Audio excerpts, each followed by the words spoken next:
aceptando a las personas? Sí.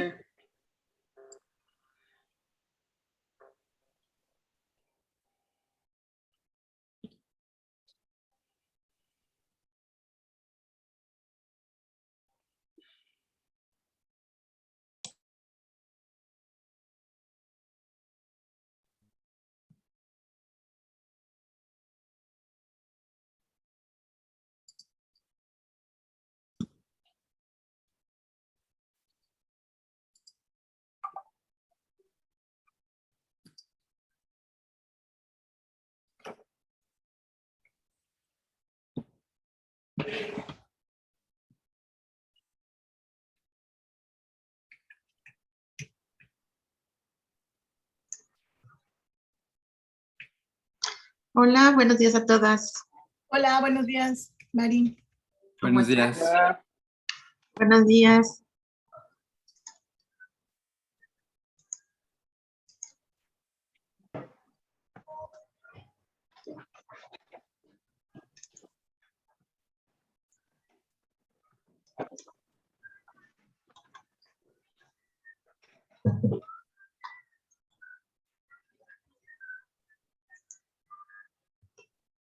Hola Héctor, que pregunta gracias Héctor por vernos desde Bogotá. Si ya están en YouTube o estaremos por subirlas a YouTube todas las presentaciones y compartimos los links en el Facebook, y en el Facebook también ya están.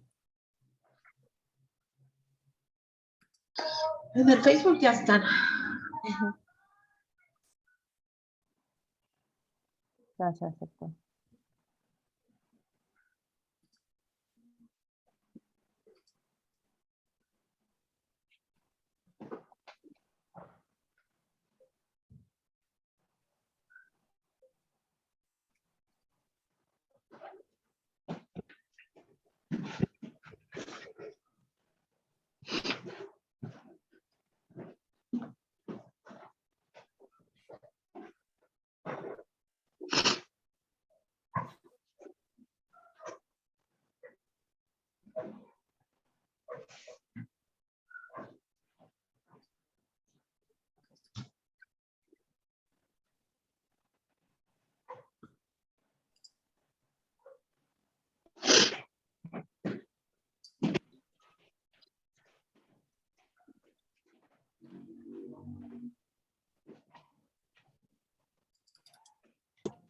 Buenos días a todos. El grupo de investigación desde Temiscira y Conversatorios Letras Clásicas les da la bienvenida a al tercer día de su segunda emisión, Naturaleza y Ser Humano, Grecia, Roma y Tradición Clásica. Gracias por acompañarnos también a través de la transmisión de Facebook. Bienvenidos sean. Antes de comenzar con las participaciones de hoy, me gustaría hacerles los siguientes recordatorios. Por favor, asegúrense de tener su nombre completo en su perfil de Zoom por cuestiones de seguridad.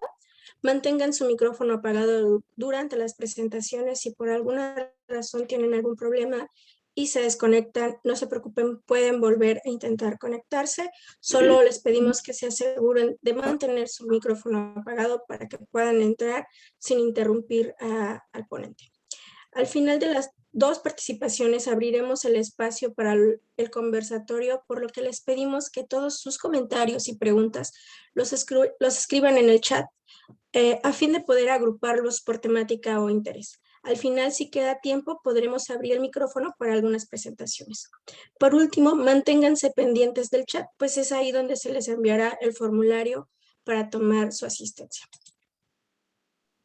Nuestra primera presentación de hoy se titula Fémina Bizantina, a cargo del maestro Absalom García Cho, quien es licenciado y maestro en Letras Clásicas por la UNAM.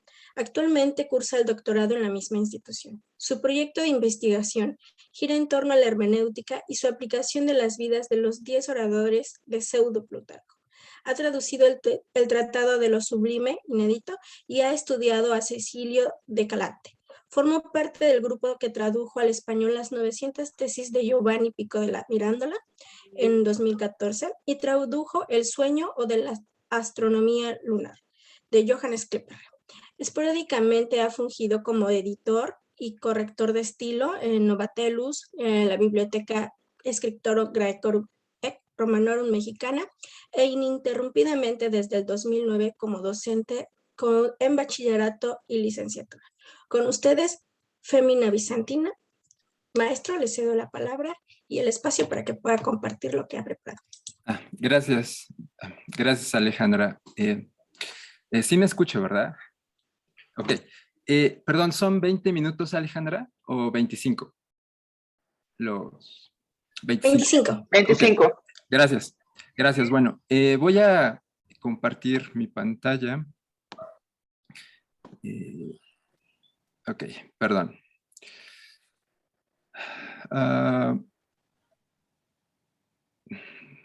Perdón, bueno, ¿se puede ver la imagen? Es Santa Sofía. Este es un dibujo. ¿Sí, ¿Sí se ve? Ok, muchas gracias. Bueno, profesor, todo en orden. En primer lugar, pues me gustaría agradecer a las organizadoras por el espacio.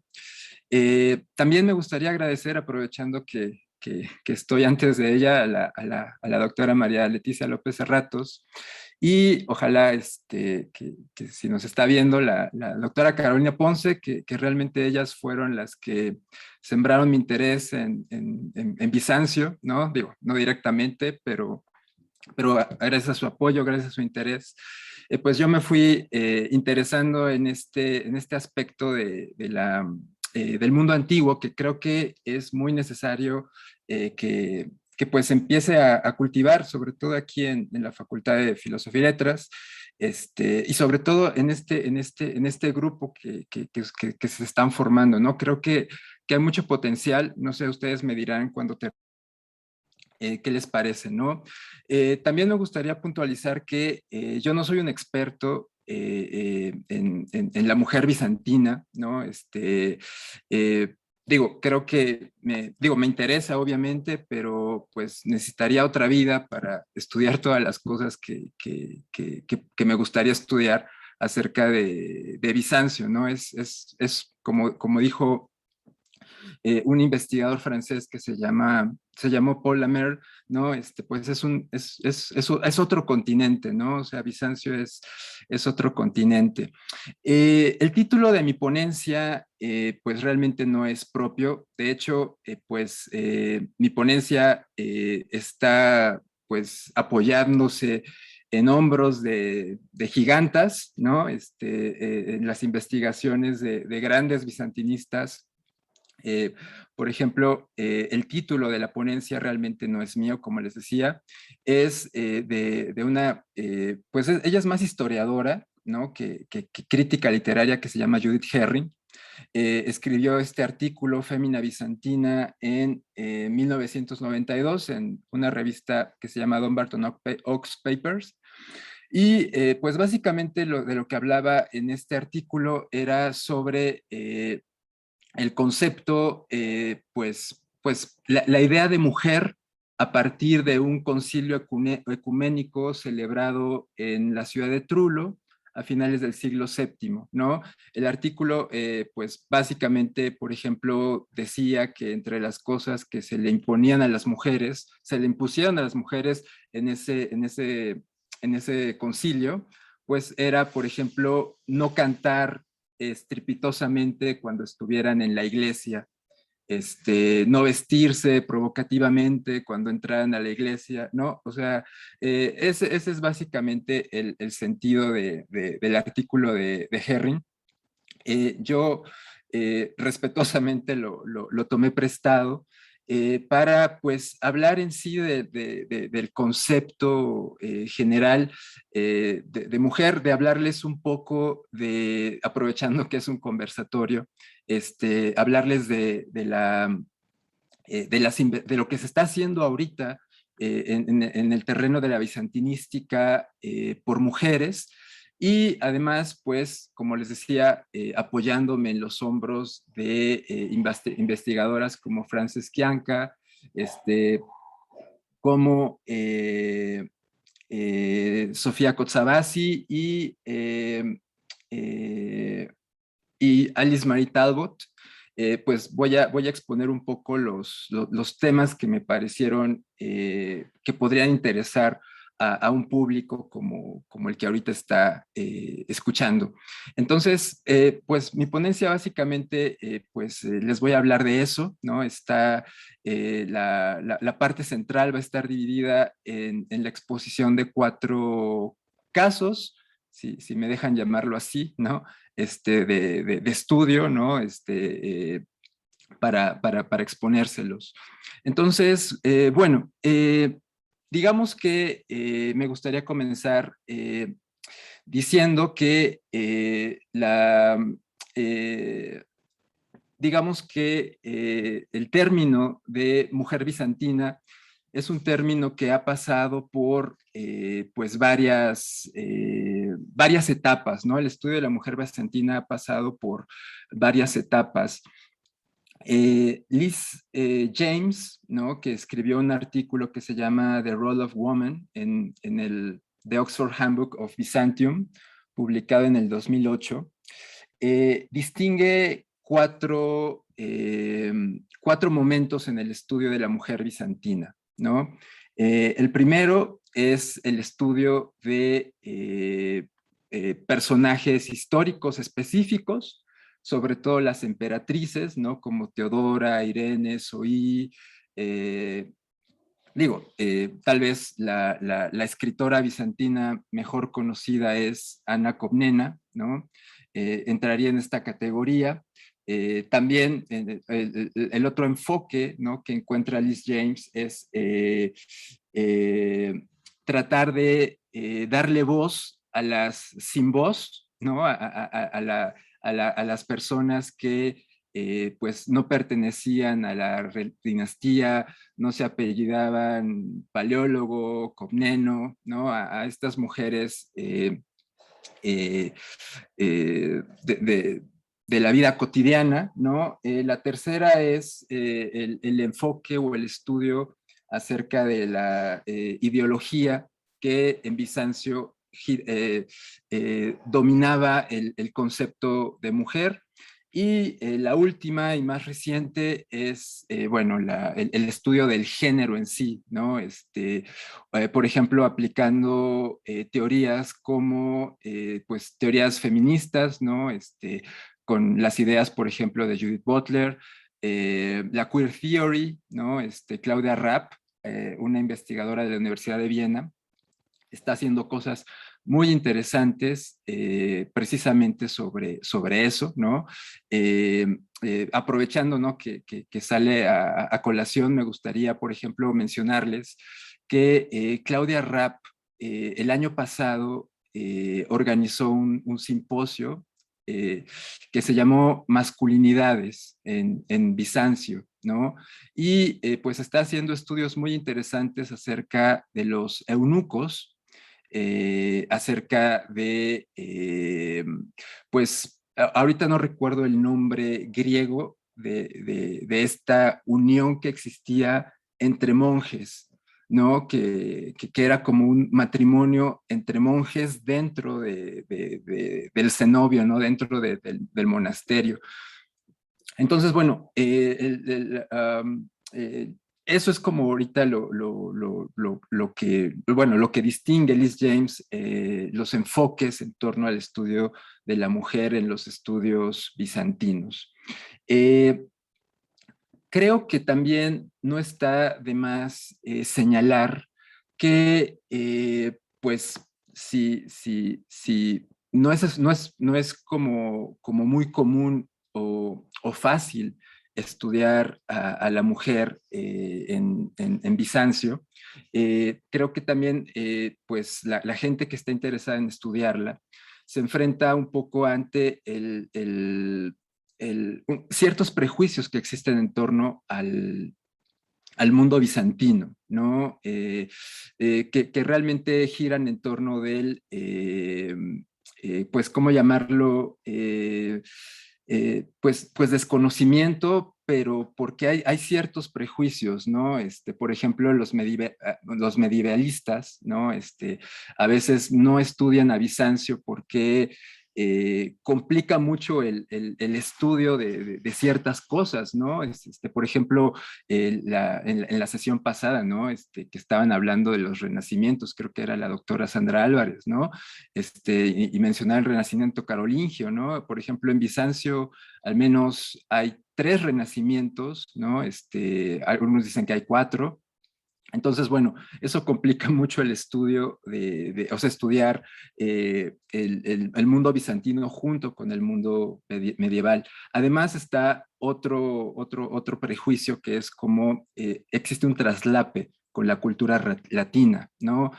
Ustedes saben, por ejemplo, que a los bizantinos realmente, como ellos se llamaban a sí mismos, eran romanos, ¿no? Ellos creían que ellos eran los continuadores del Imperio Romano, aunque hablaran griego, aunque cultivaran, por ejemplo, pues otros géneros literarios, aunque no conocieran a Virgilio, no les interesara conocer a Virgilio. Entonces, digo, no solamente es difícil estudiar a la mujer bizantina, sino también, ¿no? Los que quieren estudiar a la mujer bizantina tienen que enfrentarse a veces ante a este panorama, ¿no?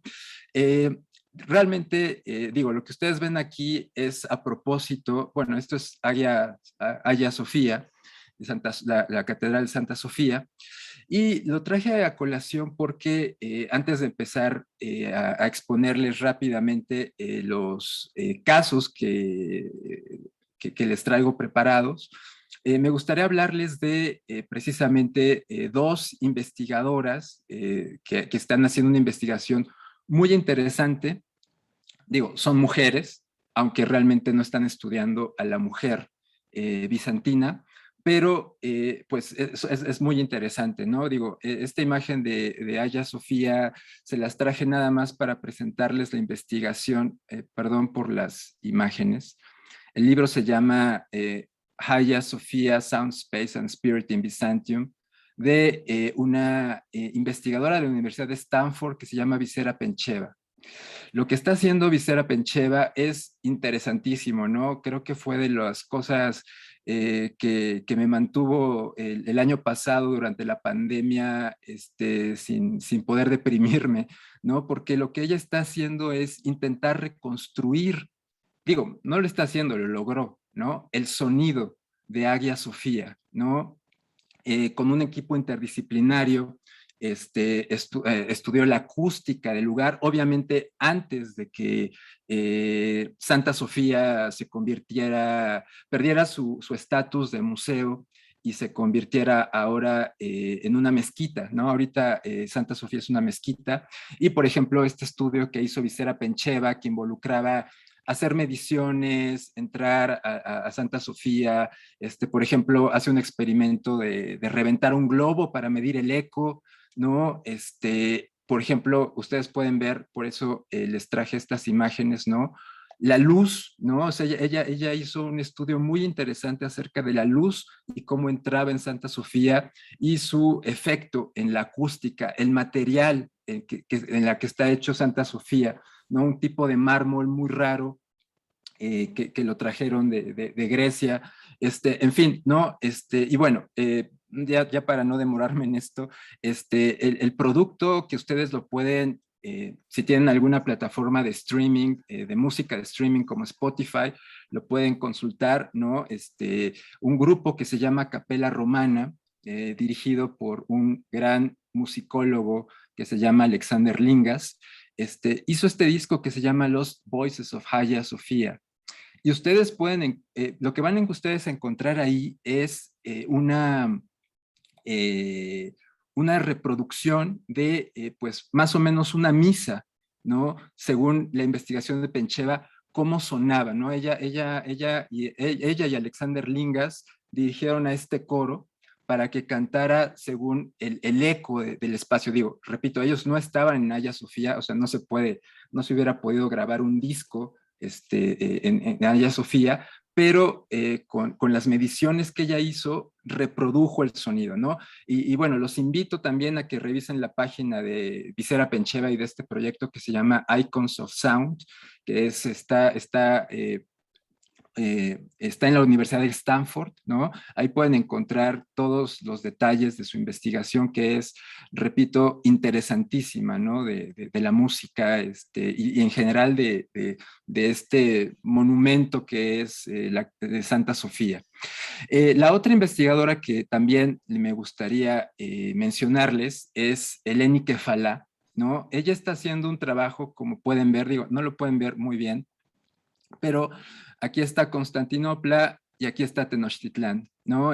Para que Eleni Kefala es una maestra de literatura hispanoamericana en la Universidad de Edimburgo.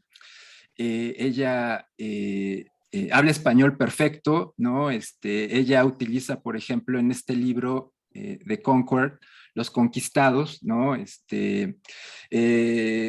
Un lamento, un frenos, ¿no? Sobre la caída de Santa Sofía y además, perdón, la caída de Constantinopla, y además utiliza la visión de los vencidos de Miguel de León Portilla, ¿no? Y hace un libro muy interesante, ¿no? Para aquellos que creen que el mundo bizantino y específicamente México están muy separados, ¿no? Bueno, y a propósito también es bueno decirlo aquí, ¿no? Aprovechando el espacio, ¿no? Pues en el colegio se están haciendo tesis con el tema bizantino, ¿no? Entonces, bueno, esto también, como les decía al principio, pues es una invitación, ¿no? Para que ustedes se interesen y a lo mejor encuentren una temática que les interese investigar. Entonces, bueno, este libro de Eleni Kefala, se publicó apenas en el 2020. De hecho, pues yo le invité al congreso del próximo año que se va a celebrar, no sé, no ha aceptado, no sé, ya no supe si mandó alguna ponencia o algo, pero sí la invité, ¿no? Le pedí que pues presentara algo, pero ya no supe en qué quedó. Pero bueno, este es el libro de Eleni Kefala, que habla sobre esta analogía entre la caída de Bizancio y la caída de Tenochtitlán. Bueno, en sí ya para entrar en materia, ¿no? Y me voy a ir un poco rápido porque no quiero quitarle el tiempo a la doctora María Leticia. Pues miren, realmente lo que pasa con el estudio de las mujeres en Bizancio es un poco lo que pasa con el estudio de las mujeres en el mundo clásico, ¿no? Generalmente los que le dan voz a la mujer son hombres y además, pues los que las han estudiado, pues siempre han sido como desde la visión de el masculina, ¿no? Digo, eso es como en principio, algo que complica un poco la metodología. En segundo lugar está esta ideología que mencionaba Liz James, ¿no? Que es un poco la misoginia que es tan característica del mundo antiguo, pero esa misoginia sumada a ciertos conceptos del cristianismo que influyen en el estudio o en la concepción de la mujer en Bizancio, ¿no? Por un lado, por ejemplo, se tiene un gran respeto y una gran admiración por algunas santas, por sobre todo la Theotokos, ¿no? La Virgen María, pero por el otro lado, según el cristianismo, pues la mujer fue la culpable de la caída bueno, del pecado de Adán, ¿no? Entonces existe pues yo le llamaría un poco esta misoginia reforzada, ¿no? Lo que ustedes están viendo aquí es el Vaticano griego, el manuscrito Vaticano griego 1613.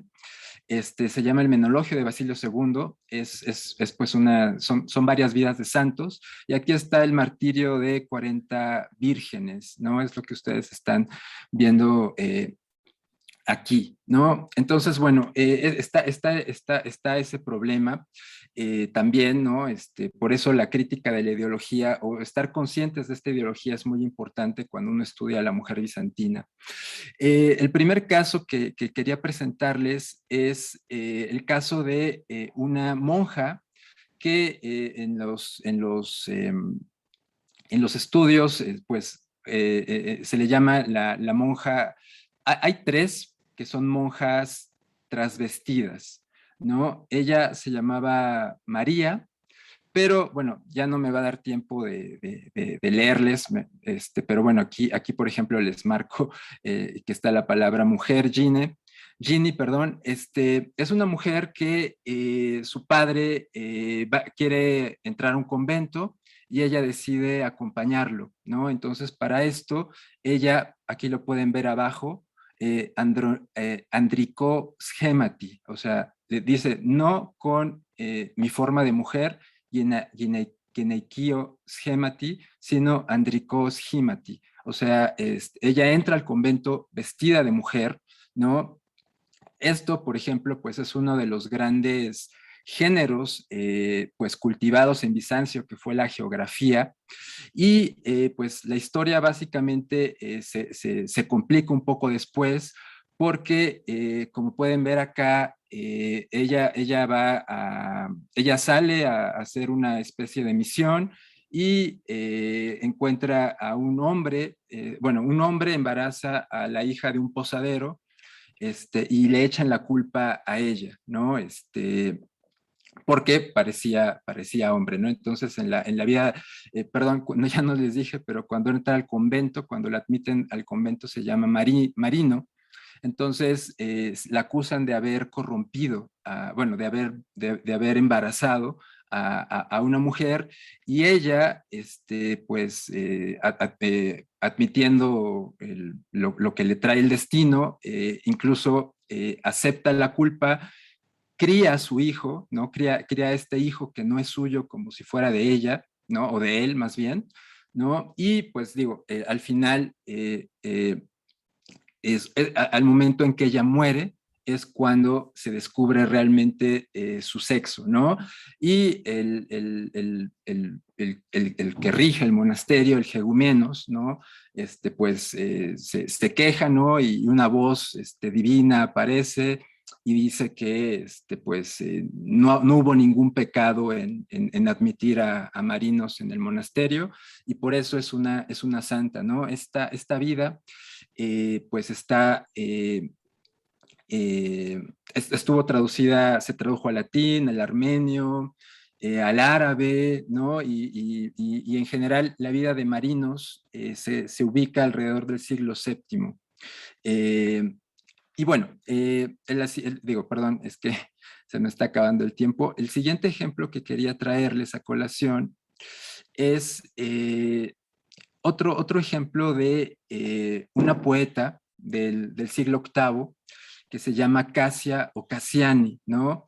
Este autor que hizo este libro de los himnos, Dos Voices o Hagia Sofía, Alexander Lingas, también acaba de grabar este disco, que son los himnos de Cassiani o Casia. Generalmente en los libros se le conoce como Casia. Es una poeta, sobre todo también es una autora de música, ¿no? Hay una parte de su obra que se llama Idiomela, ¿no? Que son, pues, cuando ella escribe la música y escribe la letra de las canciones, y sus canciones todavía se siguen cantando en el servicio, en la liturgia ortodoxa, ¿no? Sobre todo hay una muy famosa que se canta en la época de Navidad, ¿no? Como les decía, esto también lo pueden encontrar en estas plataformas de streaming.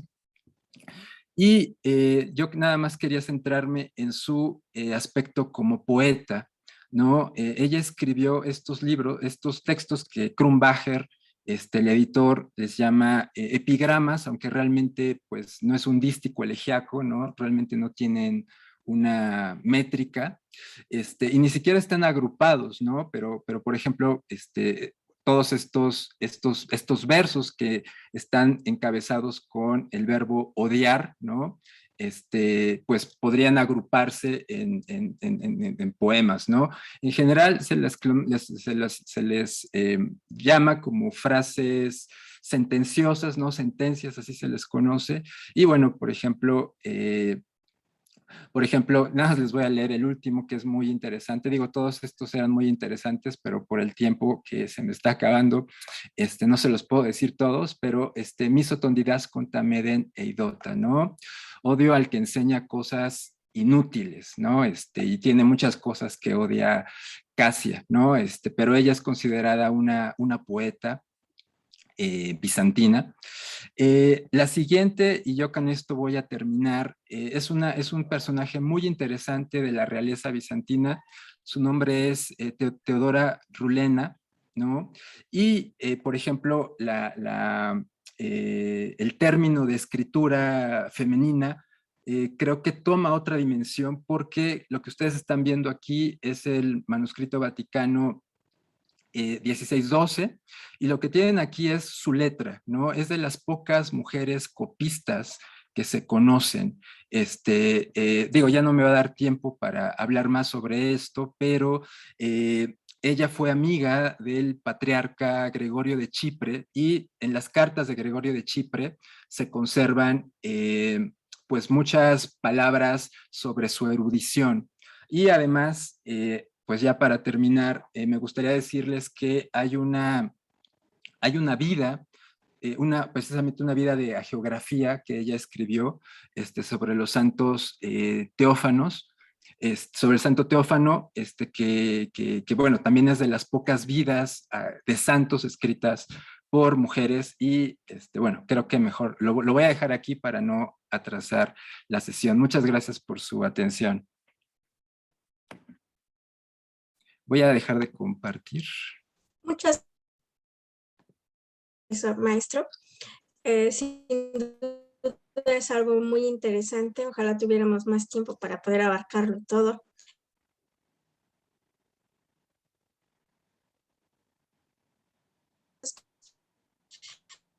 Que tienen que ver con la participación del profesor.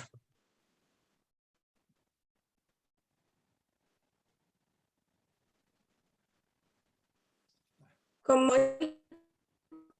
tenemos la ponencia ¿Qué es el ser humano? Una pregunta de todos los tiempos, a cargo de la doctora María Leticia López Serratos. La profesora es, la maestra, doctora, es doctora en letras, con especialidad en letras clásicas por la Universidad Nacional Autónoma de México.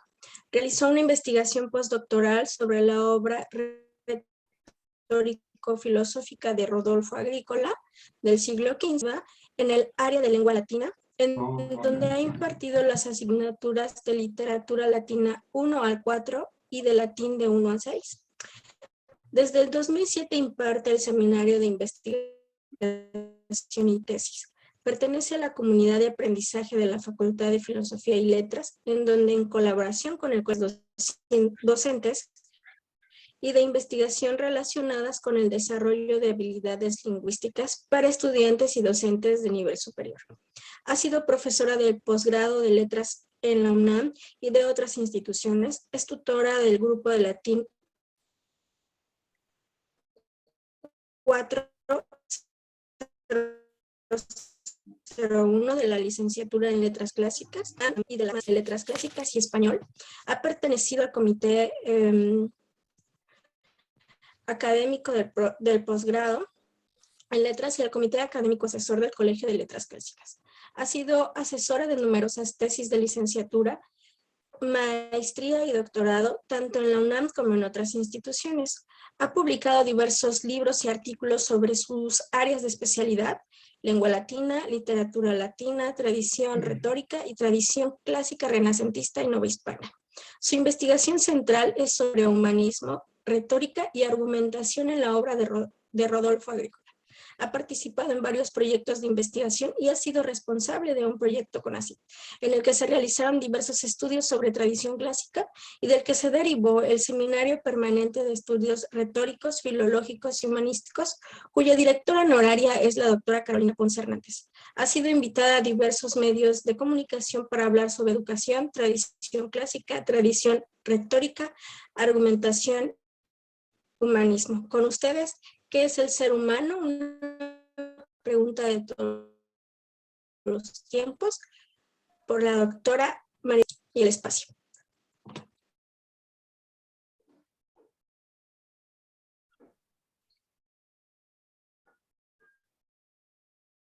Perdón, no sabía cómo reiniciar el micrófono. ¿Ya me escuchan?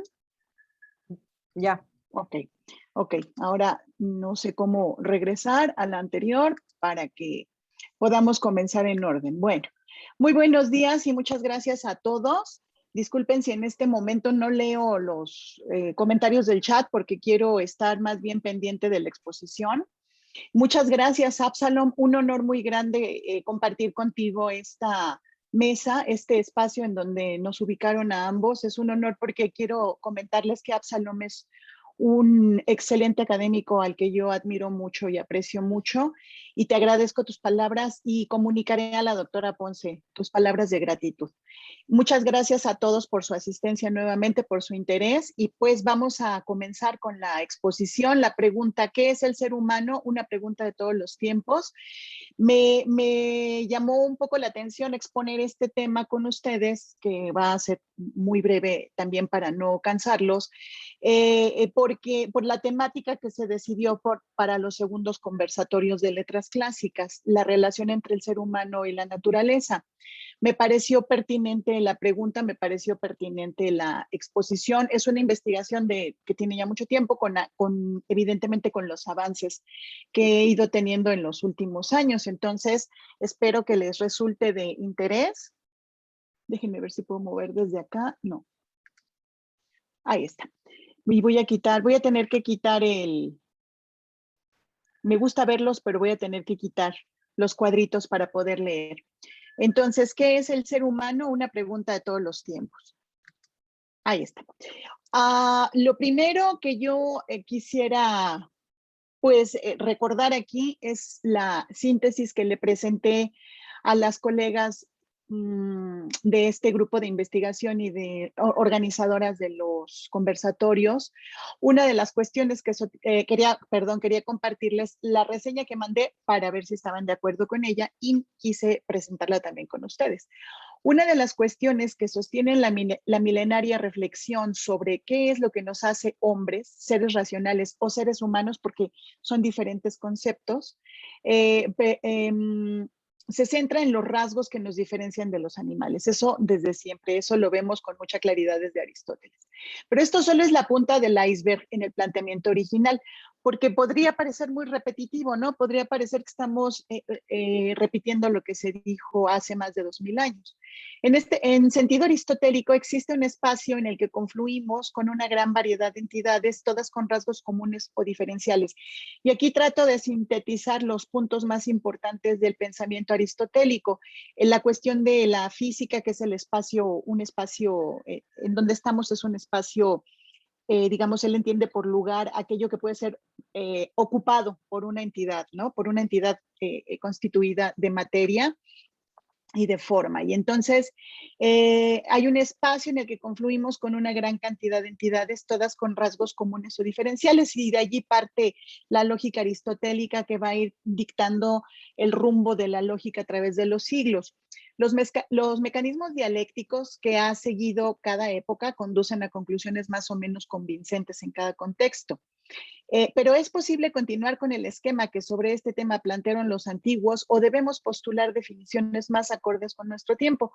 Es más o menos grosso modo, lo que yo quería plantear en este momento, y un poco dejar también la percepción de que parece repetitivo y de que parece que estamos siempre sobre el mismo tema, pero cada época va presentando sus propias postulaciones, sus propios temas interesantes sobre qué es el hombre y como para qué estamos aquí, o en qué consiste nuestra esencia, etcétera, ¿no?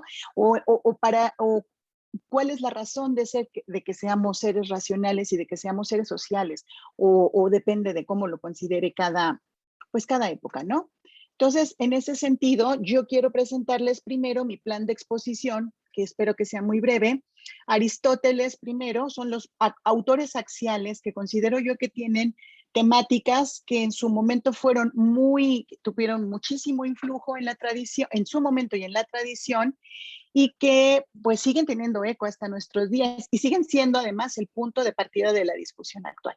Entonces, por eso planteo primero las postulaciones, una cuestión muy breve sobre Aristóteles, sobre Cicerón y sobre Salustio, sobre Juan Luis Vives, y pensando un poco en que una de las cuestiones esenciales que nos vincula como grupo de investigación, pues es que coincidimos en nuestra manera de trabajar, pero también las cuestiones, la perspectiva de género. Yo estoy ingresando de manera tardía, muy recientemente, en el tema de la mujer en el humanismo renacentista. Hay algunos puntos que había yo detectado desde hace años, pero falta método, falta estudio, falta investigación, no es mi punto central, y solo quiero presentarles una opinión respecto de lo que he leído en Juan Luis Vives sobre qué es el hombre y entonces qué lugar ocupa la mujer en el humanismo renacentista. Y finalmente les quiero dejar la pregunta abierta para poder contribuir en las postulaciones actuales. Entonces, siguiendo este plan, vamos a comenzar con Aristóteles. En la actualidad no solo es posible, sino necesario formular una definición de hombre o ser humano, y esto se va haciendo desde diversas disciplinas, como la filosofía, la antropología, el derecho, etc. Con frecuencia encontramos el concepto ligado al concepto de persona o incluso al de persona humana, y depende de la disciplina desde donde lo veamos, se refiere a uno u otro concepto. Y todos ellos tienen especificidades e implicaciones distintas. Esto es muy relevante porque subyace a diversos ámbitos de la vida del hombre, y esto es algo sobre lo que quiero yo llamar la atención y en lo que creo que siempre llamo la atención. Estos ámbitos son el político y el educativo. Son los dos que me han interesado muchísimo a lo largo de mi estudio sobre el humanismo, y podemos encontrar también ambos en un mismo canal de decisiones, tanto políticas como educativas, como lo plantea Aristóteles en la política. Aquí les puse algunos fragmentos de la política que son relevantes que revisen ustedes sobre este tema. Aristóteles plantea que es responsabilidad del Estado el tema de la educación. Él tiene que hacerse cargo de todo lo que tiene que ver con la educación. Y esto siempre, detrás de esta responsabilidad, de esta altísima responsabilidad del Estado, subyace una definición de hombre o una concepción de hombre que evidentemente en el sistema aristotélico está planteada con mucha claridad. Está planteado en varios espacios, en varios temas, si ustedes analizan todas las obras de Aristóteles van a encontrar que se trata de un sistema y que a la luz de la lectura de todos los trabajos nos damos cuenta que hay una postulación sobre el hombre, y en la política es en donde dice concretamente que la educación es responsabilidad del Estado. Y entonces lo que nosotros debemos entender es que los sistemas educativos o el tema de la educación como responsabilidad del Estado tiene que estar fundamentada o sustentada en una noción o en una idea, en un concepto de hombre, para a partir de ese sistema educativo o a partir de esa concepción de la educación como responsabilidad del Estado, pues cuál es el tipo de hombre ideal, podríamos hablar, el hombre ideal pues de esta postulación de Aristóteles. Entonces, tenemos en esta ponencia, revisaremos el concepto de hombre a partir, desde luego, de Aristóteles, es decir, como una noción históricamente validada desde la filosofía occidental, porque al final les voy a plantear una diferencia importante que hay con los autores actuales. Y cuyo presupuesto central es la razón, ¿no? Esta definición de hombre, el presupuesto central de la definición aristotélica de hombre es la razón, pero del que han derivado otros tantos que se sustentan en él y se entienden en el contexto en el que han surgido. Por ejemplo, el concepto de hombre en el Renacimiento. Vamos después a ver cómo la cultura romana hereda digamos, estos parámetros o estos lineamientos de concepción del hombre, los hereda de Aristóteles, y luego el Renacimiento los retoma, pero los critica, los replantea, los reutiliza, en fin. En este andamiaje histórico nos permitirá visualizar que el concepto no es estático y que es posible postular su avance en las diferentes épocas en las que ha sido motivo de discusión, que es casi siempre, ¿no? Entonces, aquí tenemos, entonces, en esta diapositiva, vamos a ver lo que dice Aristóteles, vamos a ver cuáles son las posturas. Les dejo solo las referencias para que ustedes vayan a leerlo y se hagan su propia idea. Aquí en el caso de Aristóteles, en el de, si este es el de ánima, el peripsiges, 2.3 dice que las facultades, es el primero que estamos citando, dice que las facultades hay una serie de facultades en los seres animados, son la nutritiva, la sensitiva, la desiderativa, etc. Y que entonces el hombre tiene algo de especial el hombre, de entre todos los seres animados tiene algo de especial, porque posee la facultad discursiva y además posee intelecto. Eso es lo que hace al hombre especial, y a partir de allí en la política él va a fundamentar que el hombre de entre todos los animales es el animal superior, porque tiene estas facultades, facultad discursiva e intelecto. Entonces, ya después en la política 1.8 establece que el hombre es un animal superior en una escala en donde él plantea que las plantas existen para los animales y los demás animales existen para el hombre. Entonces el hombre está por encima de todos los demás.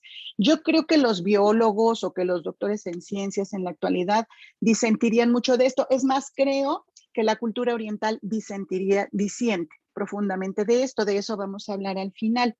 Entonces, eso es el animal, eso es el hombre. Es de los animales, de los seres que poseen ánima o soplo vital o un principio de vida, el más relevante es el hombre.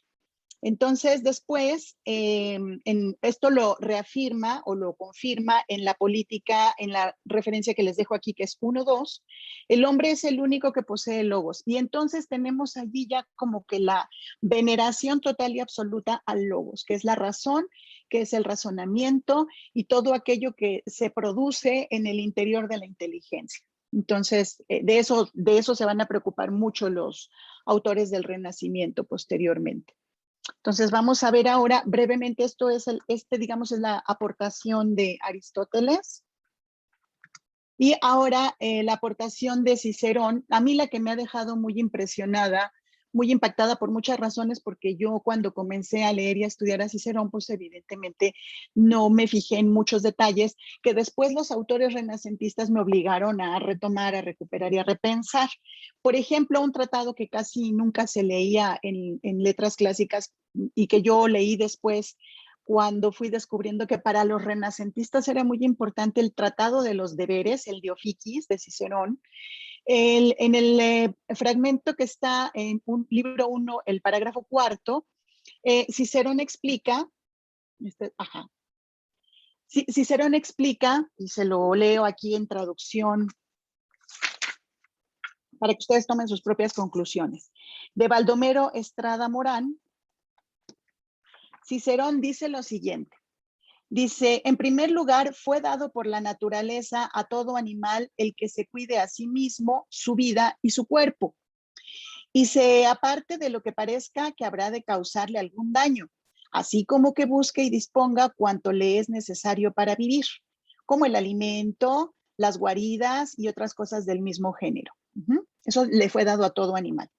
También es común a todos los animales el apetito de ayuntarse para procrear, así como cierto amor a la prole. Eso también es para todos los animales. Pero, y aquí viene el hombre, pero entre el hombre,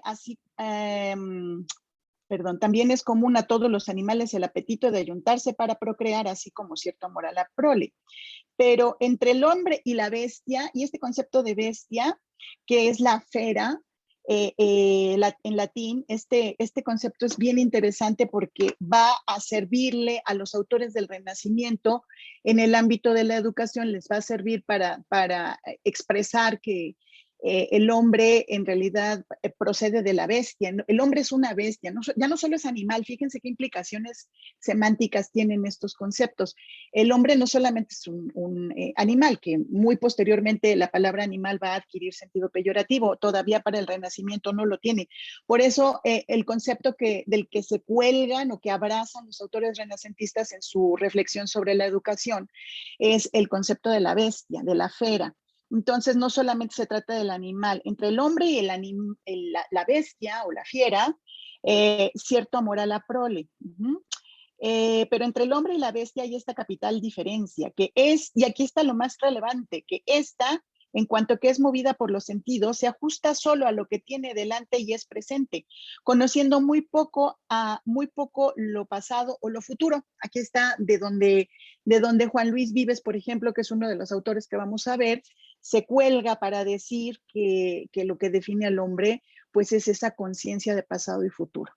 El hombre, en cambio, por ser partícipe de la razón, merced a la cual ve las consecuencias, conoce las causas de las cosas y no ignora la marcha anterior y como los antecedentes de las mismas, percibe las semejanzas y a las cosas presentes, añade y junta las futuras. Es la reflexión histórica, ni más ni menos. Fácilmente ve el curso de toda la vida y dispone de antemano cuánto es necesario para vivirla. La misma naturaleza concilia al hombre con el hombre, en virtud de la razón. Allí están todos estos tópicos aristotélicos que definen al hombre. Para la comunicación, pues el hombre además es un ser de lengua, es un ser discursivo, como lo dijo Aristóteles, ¿no? Tanto de la palabra como de la vida social. Y ante todo, le inculca un señalado amor a los que han sido procreados y hace que quiera las reuniones y solemnidades y guste de participar en ellas y que, por las mismas razones, se esfuerce por aprestar cuanto es menester para el vestido y la comida, y esto no solo para sí mismo, sino también para la esposa, para los hijos y para los demás que le fueren queridos y a quienes deba cuidar. Esos son los rasgos del hombre, del ser humano en Cicerón. Y entonces uno podría decir, y lo dice el propio Cicerón, también los animales tienen este amor hacia la prole, este amor hacia sus crías y les procuran de todo. En el caso del hombre, como es un ser social, tiene que hacerlo también desde una perspectiva de función de cada una de las personas que integran al ámbito de competencia de ese hombre. Entonces, esto es lo que opina Cicerón en el Leofiques. En un fragmento concentra todo aquello que después en el Renacimiento causó un gran impacto, un gran revuelo intelectual para cada uno de los autores ir postulando su definición de hombre. Esto es en cuanto a Cicerón.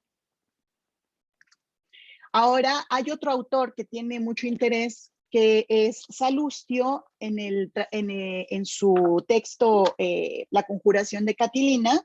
Presenta también una postulación muy interesante, una postulación que recoge todos estos aspectos ya planteados por Aristóteles, pero los utiliza al hablar de la conjuración de Catilina, para hablar de todos aquellos rasgos que considera negativos en el hombre. Por contraste, va a plantear que Catilina es un monstruo, es una especie de bestia, ¿no? Es una especie de regresión, porque primero que nada dice qué es lo que debe ser el hombre.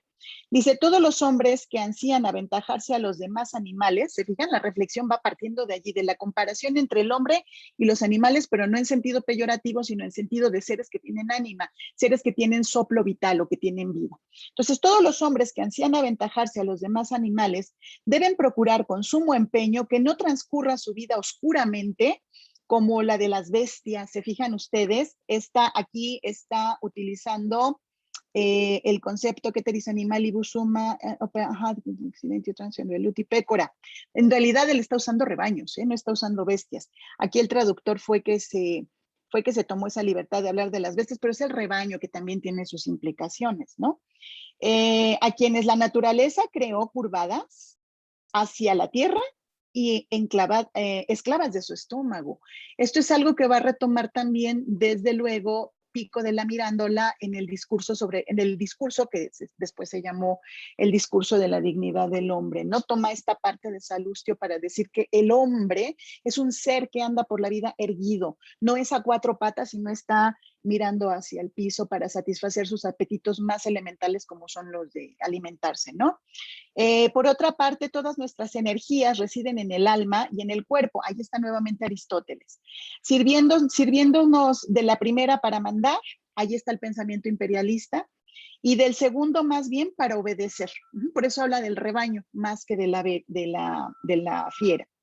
Aquella nos es común con los dioses y esta con los brutos. Si ustedes se fijan en este pensamiento antiguo sobre lo que define al hombre, siempre está presente nuestra diferencia respecto del resto de los animales y nuestra proximidad con los dioses. Eso va a estar incluso también en el discurso de la dignidad del hombre en Pico de la Miranda.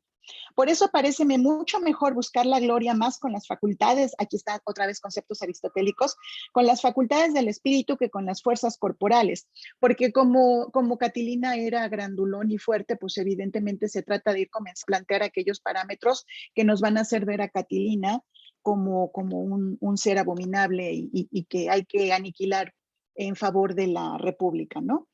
Y pues que esta vida moral de que gozamos es breve, y dado que esta vida mortal de que gozamos es breve, dejar hasta donde esté a nuestro alcance larga memoria de nosotros.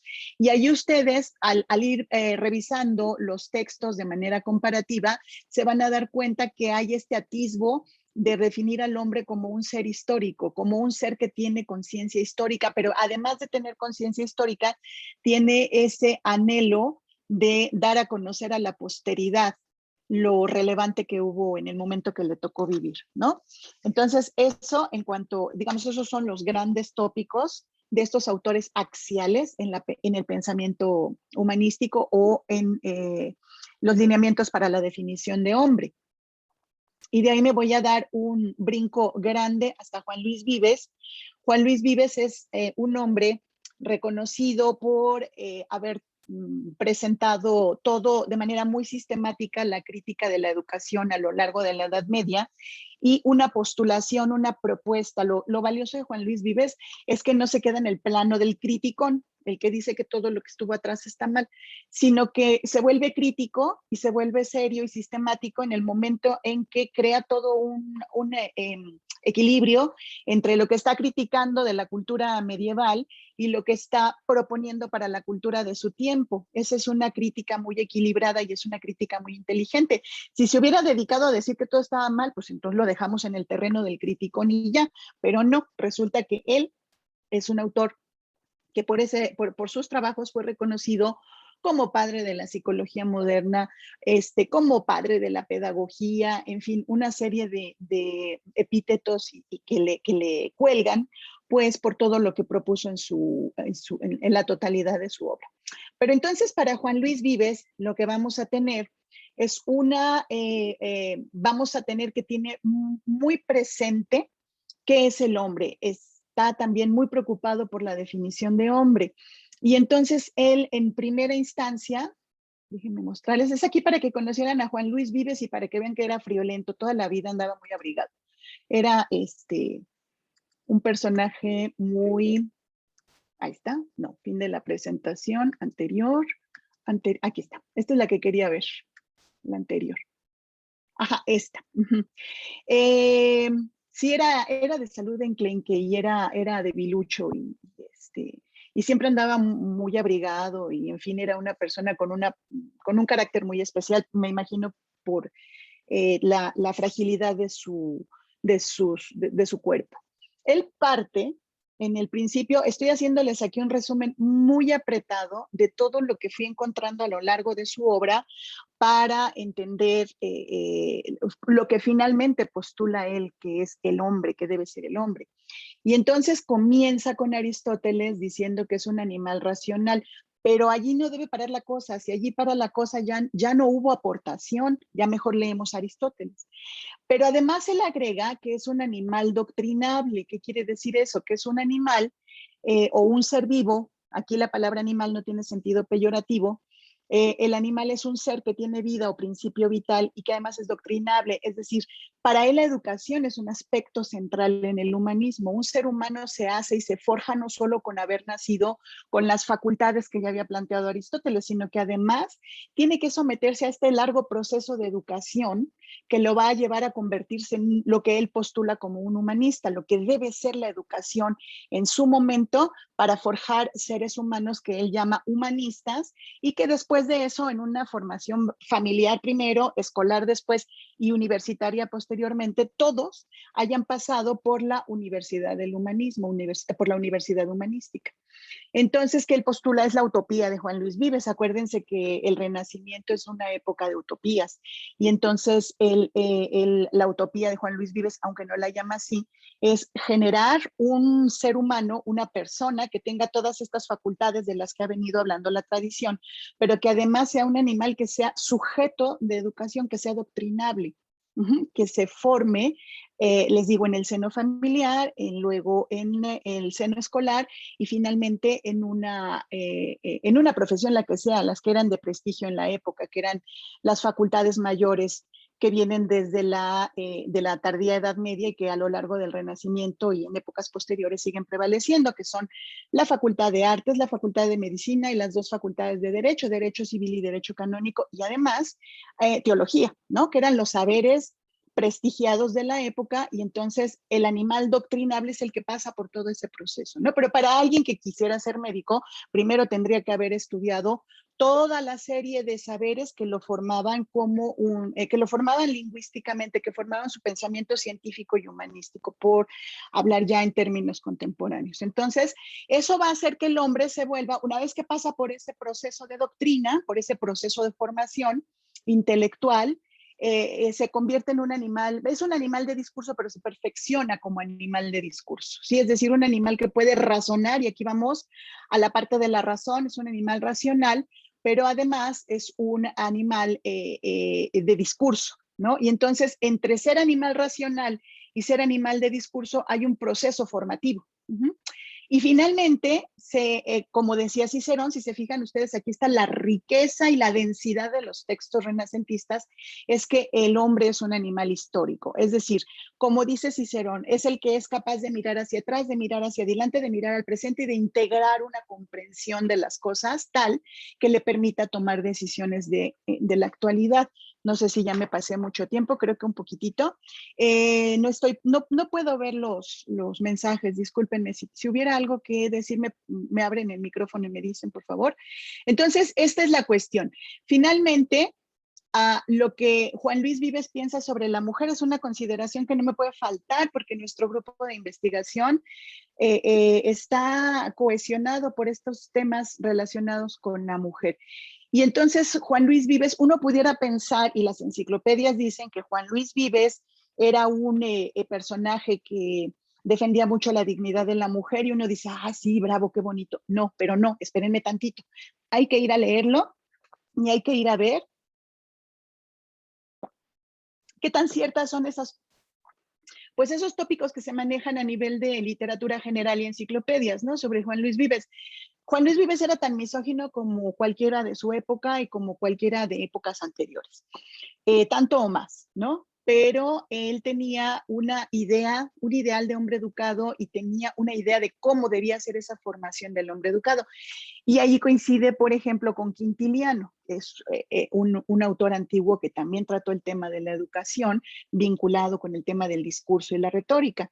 Y entonces, para él la mujer es muy relevante en tanto que es la mamá del futuro humanista y en tanto que es el primer contacto de carácter lingüístico y de valores que va a tener el futuro, el humanista chiquito, ¿no? El humanista bebé que viene desde el vientre está percibiendo lo que la madre discurre, lo que la madre razona y eso ya le está dando una cierta formación a ese ser nuevo, a ese ser humano que va a llegar a formarse, a adoctrinarse, etcétera, ¿sí? Entonces, en esa medida, la mujer es muy importante. Y algunos datos interesantes, uno solo, aunque dejemos lo de las posturas postulaciones para otra ocasión, las postulaciones actuales. Un dato muy importante es que Juan Luis Vives, un amigo le pregunta una vez él se casa con una alumna suya, una chica muy adinerada, de origen judío, igual que él, porque él era de origen judío, y se casa con esta chica, ¿no? Que era su pupila, que era su alumna. Y entonces un amigo suyo, humanista también, le pregunta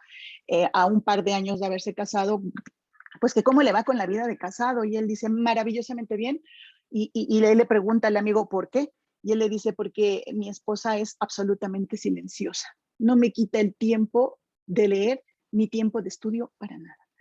Y entonces uno se queda pensando, bueno, esas enciclopedias que manejan tantos tópicos tan errados, tan engañosos, y un detalle más.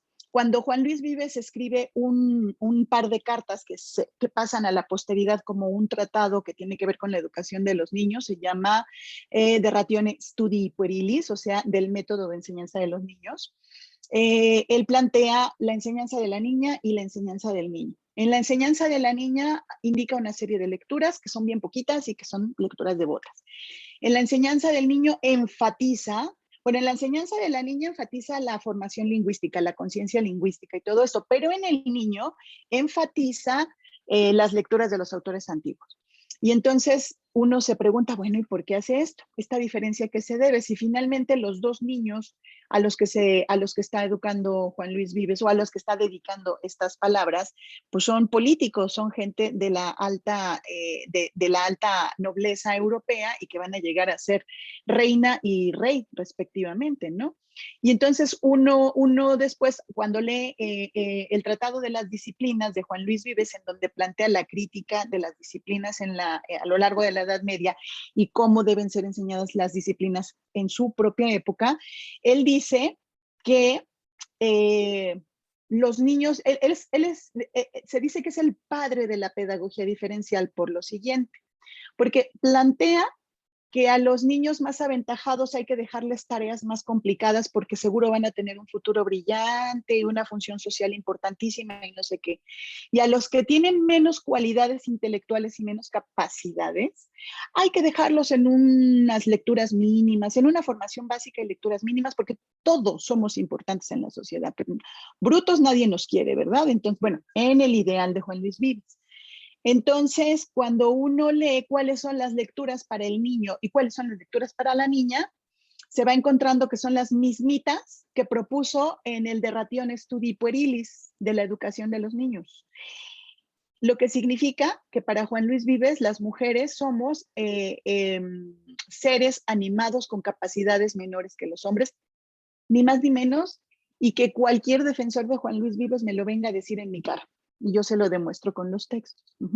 Es una lectura cruzada de los textos. Entonces les hice un resumen muy rápido, solo para llegar finalmente a esta parte, que no sé cómo llegar aquí, espérenme, no sé cómo avanzar, a la última diapositiva, que es esta, finalmente.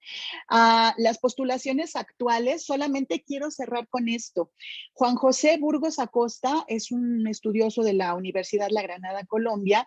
Tiene un artículo que se llama Los excesos de la razón hacia la recuperación de las emociones en el concepto del ser humano, que me abrió mucho los ojos, sobre todo para mirar más allá de los griegos antiguos, en donde, bueno, él en este pequeño ensayo nos explica que hay una veneración por la razón y el intelecto en la cultura occidental que se inaugura con la presencia de los filósofos griegos, desde los presocráticos, Aristóteles, y de ahí en adelante la cultura occidental se olvidó de que hay un oriente, de que hay otras cosmovisiones, de que hay otra manera de ver la vida y de ver el mundo y de entender al ser humano, y que nos centramos en Aristóteles. Y a partir de Aristóteles elaboramos todo nuestro estudio respecto de lo que es el hombre o qué debe ser el hombre.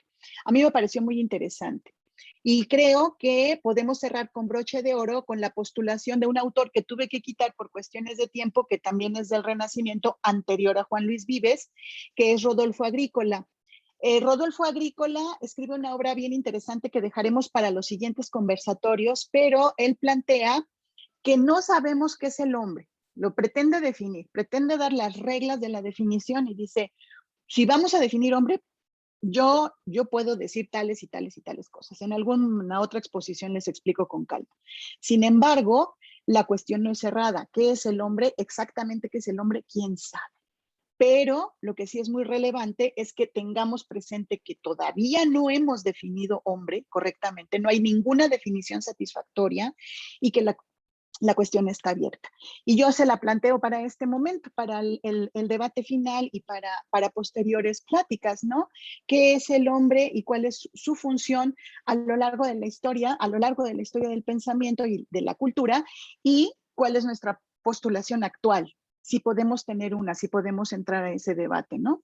Entonces, por mi parte es todo. Muchas gracias y disculpen si me pasé del tiempo. Traté de abreviar lo que ya había abreviado antes. Muchísimas gracias, doctora. Muchísimas gracias, maestro Absalón, por sus presentaciones. Ahora tendremos el espacio para las preguntas o comentarios. Felicitaciones también se aceptan. Las personas que están viéndonos a través de la transmisión de Facebook también siéntanse con la confianza de poner sus comentarios o sus preguntas. Si hay alguien que quiere tomar la palabra, mejor que poner su pregunta en el chat, nosotras felices.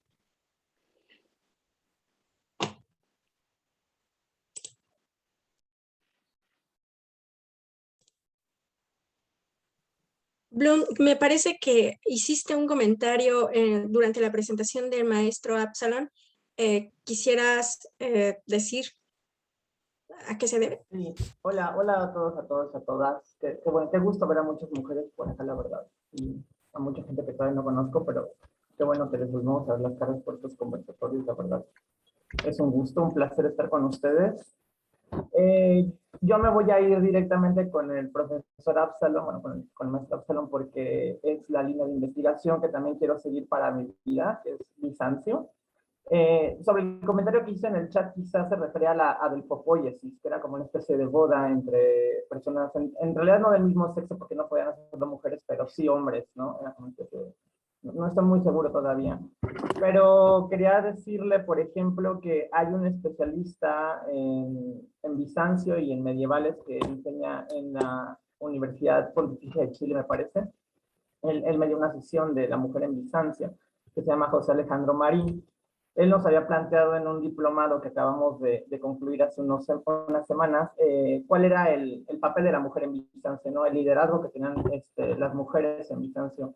Esto sumado a la mujer en la Edad Media y el caso específico justo de Casia de Constantinopla y de Ana Comnena, porque justo de ella sí tenemos a una mujer escritora, historiadora, que nos dejó la Alexiada, que no es más que nada una especie como de compilación de lo que pasó antes de la primera cruzada, me parece, ¿no? Porque ella justo advierte que las cruzadas son peligrosas para la caída de Constantinopla, y lo curioso es que ella habla de su padre, pero no habla de sí misma. No sabemos cómo era Ana Comnena en realidad. También tiene que ver mucho como el tema de la misoginia, justo, incluso en la misoginia creo que hay un tema muy importante, porque hay una cuestión que es si las mujeres tienen alma o no la tienen, ajá, y justo pesa muchísimo con el cristianismo el tema de que Eva fue tentada con la manzana por una serpiente, pero San Ambrosio de Milán dice, bueno, pero la serpiente era un ser superior, entonces no fue tentada como por cualquier mortal, sino por un ser superior. Entonces Eva, siendo una humana, pues no tendría la culpa en realidad de haber sido tentada por un demonio, que en este caso sería un ser superior a ella, ¿no? Y no sé qué opinas tú, Absalón, acerca de, por ejemplo, la Virgen María y el valor de la mujer. Justo la vemos como la Virgen Odigitria, que es la conductora hacia Jesús en la iconografía bizantina, y que espiritualmente la mujer es igual en todo sentido al varón, justo por la importancia que tiene la Virgen María, y que en la querella iconoclasta, pues bueno, las mujeres fueron iconódulas, ¿no? Defendían demasiado los iconos. Esto después se ha mal visto porque hubo dos periodos de iconoclasia en Bizancio, pero no sé, ¿tú qué opinas, Absalón? Pues gracias, Bloom, muy interesante todo lo que me dices. Sí, o sea, me faltó tiempo, realmente me quedé corto, ¿no? O sea, había muchas cosas que decir, sobre todo la parte de Teodora Ruleina. Entonces, nada más me gustaría, digo, ahorita si quieres regreso a la parte que me estabas diciendo, me gustaría aprovechar entonces para decir eso específicamente, ¿no? Probablemente la sociedad bizantina, bueno, la política bizantina, ¿no? El cargo de emperatriz, ¿no? Era un cargo muy poderoso, ¿no? Hay mujeres emperatrices, que pues por diversas circunstancias, a veces por el patriarca, a veces por el general, ¿no? De hecho hay casos donde la emperatriz se casa con el general, ¿no?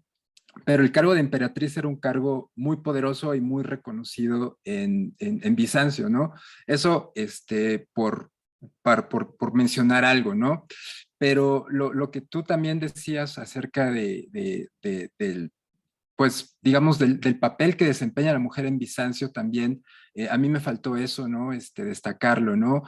Yo quería hablarles de Teodora Ruleina, no tanto porque fuera una mujer escriba o porque haya escrito una vida, una vida de santos, sino porque ella era hija de uno de los, bueno, de hecho era sobrina de Miguel VIII Paleólogo, ¿no? Y de hecho ella se opuso a su tío y la recluyeron en un convento, pero precisamente por lo que tú dices acerca de la iconoclastia, ¿no? Es muy, muy destacable el rol que juegan las mujeres cuando hay una crisis religiosa en Bizancio, ¿no? Tú mencionabas los iconódulos, ¿no? Y por ejemplo, en el caso de Teodora Ruleina, el caso de las mujeres, bueno, el caso de esta política de Miguel VIII Paleólogo, que fue como tratar de resolver el cisma religioso e imponer la unión de las dos iglesias cuando todos en Bizancio estaban en contra de eso. Entonces Teodora Ruleina fue castigada, ¿no? La mandaron a un convento para pues callarle un poco la boca junto con su mamá. Y ahí desde el convento ella siguió haciendo cosas. Al final ella murió como una monja, ¿no? Y también de otra mujer mucho más poderosa que Teodora Ruleina, y a lo mejor incluso un poquito más culta que Teodora Ruleina. Yo había preparado el caso de Elena Cantacuzena Paleologina, ¿no? Que vivió 30 años después de Teodora Ruleina. Ella fue hija de un emperador, esposa de un emperador y madre de un emperador. Y el caso interesante sobre sobre Elena Cantacuzena es que hay evidencia que se puede ver en las cartas que ella le dirigió a Demetrio Sidones o Quidones, que ella, el rol de la mujer, sobre todo de la emperatriz, ¿no? En la educación de sus hijos, ¿no? Por ejemplo, el hijo de Elena Cantacuzena, fue un escritor y pues todo apunta a que su mamá le enseñó, ¿no? Entonces creo que esa es una parte muy interesante que habría que buscar, ¿no? O sea, existen los elementos para, por ejemplo, tratar de vislumbrar el rol de la mujer en la educación bizantina, que fue muy importante, ¿no? De hecho, cuando hablamos de educación bizantina, pues hay un estudio hecho por Alexander Kazan y Oikonomides, creo que se apellida el otro autor, que habla, por ejemplo, que hacia el siglo XIII, ¿no? Gente que tenía como la educación superior, por llamarle algunas veces, es decir, sabía gramática y retórica, pues no ascendía a 130 personas, ¿no? Y de esos 130 personas que tienen una educación superior, yo creo que un gran porcentaje eran mujeres, ¿no? Entonces, porque digo, otra cosa es hablar de los maestros, o sea, tenemos nombres de algunos maestros, pero también creo que digo, es muy interesante el rol de la mujer en la educación bizantina, ¿no? Y ya para cerrar, para callarme, precisamente respondiendo a lo que me preguntaba Bloom, sí, o sea, precisamente es como contradictorio, ¿no? El rol de la Theotokos, ¿no? Que es una mujer, ¿no? Y digo, creo que para responder un poco a tu pregunta, precisamente este artículo que yo les dije gran parte de lo que dije a partir del artículo de Liz James, ¿no? Dice que las mujeres se desempeñaban 4 roles en Bizancio en un orden jerárquico, ¿no? Y así eran apreciadas. como virgen, ¿no? O sea, como esposa, como madre y como viuda, ¿no? O sea, una mujer viuda, por ejemplo, Teodora de Ruleina se quedó viuda 2 veces, ¿no? Era muy mal vista una mujer viuda, ¿no? Entonces, si a eso le suman que Teodora Ruleina era culta, ¿no? Y a eso le suman que se oponía a las ideas de su tío, pues, la segregación se explicaría un poco. Y a pesar de todo eso, sobreviven sus cartas y sobreviven algunos de sus escritos, ¿no? Entonces, lo interesante creo que con el estudio de la mujer en Bizancio es que todavía no se ha dicho la última palabra. Siguen saliendo manuscritos, se están editando textos, y sobre todo porque hay muchas mujeres que se encargan de estudiar a las propias mujeres, ¿no? Digo, ya sé que a lo mejor no respondí tu duda, Bloom, pero bueno, gracias por la pregunta. Gracias a ti. ¿Alguien más quisiera comentar algo, preguntar?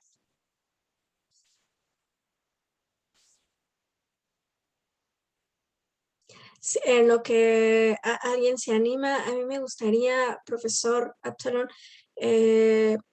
que nos comentara dónde o de qué manera podemos consultar el libro que había mencionado de Hagia Sofía.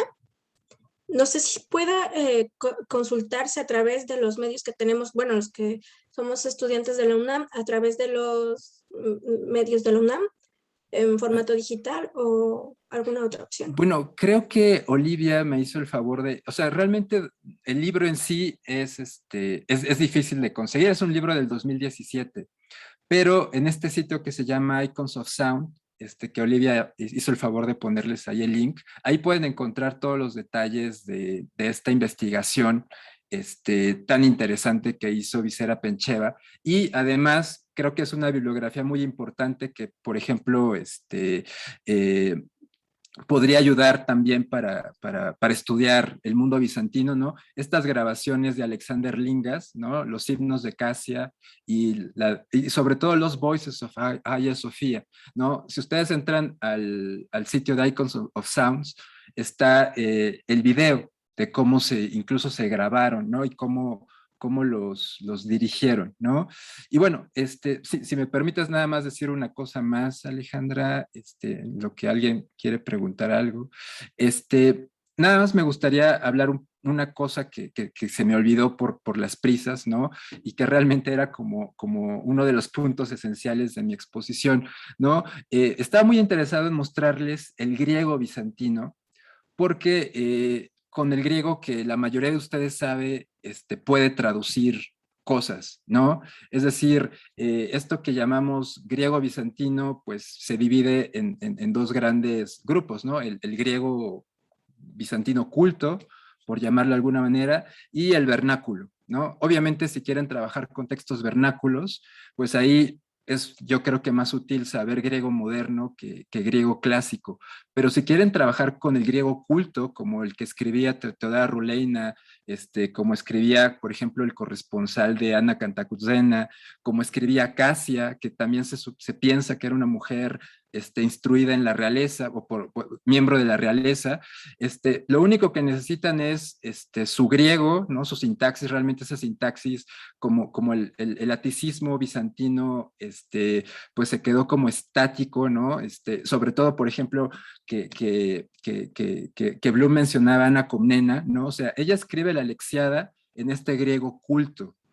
Y era tan difícil para sus contemporáneos que existe otra versión de la Alexiada traducida al griego vernáculo, ¿no? Así de difícil. Digo, para los contemporáneos de ellos era ese griego, pero para nosotros que tenemos como pues una formación en griego clásico, no es tan difícil. Y las palabras que se les dificulten, ¿no? Está el diccionario de Eric Trapp.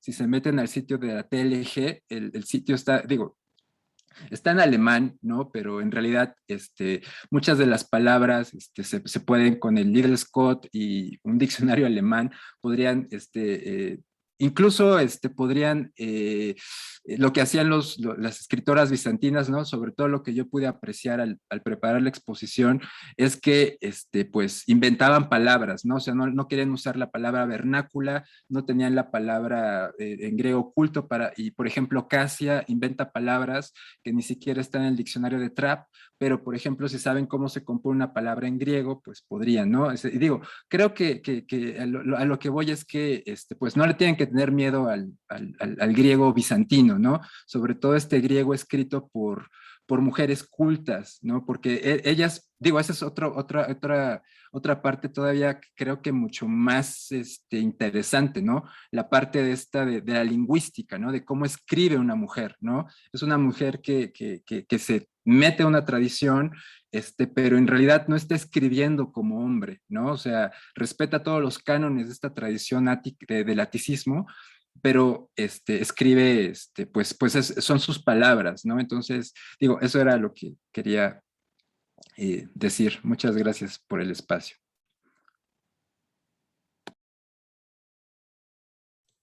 Muchísimas gracias siempre por sus recomendaciones. Si no hay alguna otra participación. Maestra Marisela, Sí. adelante. Gracias, Ale. Bueno, no es una pregunta propiamente, sino más bien la opinión de Leti sobre esta teoría precisamente de Vives, ¿no? Sobre el animal doctrinable que el hombre es, ¿no? Porque esta idea de Luis Vives como animal doctrinable me parece que justifica claramente, ¿no?, la preeminencia de un discurso sobre otro. Y esto funciona muy bien pues, para cualquier introducción conquistadora y demás, ¿no? Entonces, digo, lo entiendo perfectamente, sé muy bien sus coordenadas históricas y demás, pero en esta idea que igual había, bueno, que todos tenemos y que Cecilia ayer dijo, ¿no? Hay que criticar un poco, que también son criticables los estudios que hacemos, y hay que tener un poco de conciencia ya sobre que también, ¿no?, estos estudios, pues, de alguna manera justifican una hegemonía de pensamiento, ¿no? Entonces, en ese sentido, pues, esta idea, ¿no?, de doctrinable, eso por un lado, y bueno, nada más para ti. Y a Absalón, ¿no?, que me gustó mucho, bueno, no es algo que yo trabajé mucho, ni que, entonces me sorprenden varias cosas de lo que veo ahí, y entonces aprovechando este fragmento que nos mostraste ahí y no me acuerdo bien la autora porque iba muy rápido, como luego tiene uno tan poco tiempo, va uno así. Entonces, quería preguntarte dos cosas. Primero, esta historia de María, ¿no? María, ¿no? ¿Por qué no es, o sea, por qué se tiene que transvestir en hombre? ¿Es porque en ese momento ya también no, o desde entonces ya el conocimiento está solamente dirigido, ¿no?, a la mujer, que me parece un retroceso, porque con Plutarco, los estoicos y demás, ya se había abierto esta idea de que las mujeres deben prepararse, ¿no? No nada más ser pues madres, ¿no?, y demás, sino que hay que prepararse. Exacto, como decía Belia también, allá es utopía, y acá los padres, Plutarco enseña a su hija, ¿no? Le da una educación a su hija muy, muy clara para la filosofía y para otras cosas y demás. Y en general así iba ya la cosa para el siglo del primero, el segundo, y de repente, pues esto me vuelve a... Bueno, no es que no lo hubiera visto, pero quiero saber la razón más o menos concreta de por qué Marino bueno, más bien, que por qué tiene que transvestirse el Marino, ¿no? Primera cosa. Y segundo, si nos pudieras volver a pasar este pasaje que pusiste ahí sobre Miso, que de esta... no sé cómo se llama, pero esta parte me interesó mucho porque justo, ¿no?, odia pues, las cosas que nosotros odiamos. Entre una de esas cosas que rápido vi es que que uno tenga que callar cuando hay la oportunidad de hablar, ¿no? Que luego sucede, ¿no? Que uno tiene la oportunidad de hablar, pero pues a veces conviene más callar. Una cosa es que convenga y la otra cosa es que no te dejen hablar, que luego se da. Entonces, este formatito, si lo pusieras tantito y yo le hago script, te agradecería.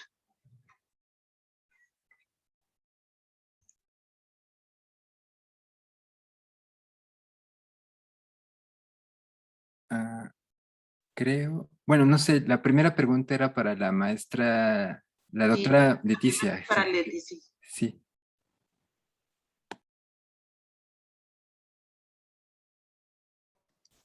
Disculpen, es que luego no encuentro cómo activar el micrófono.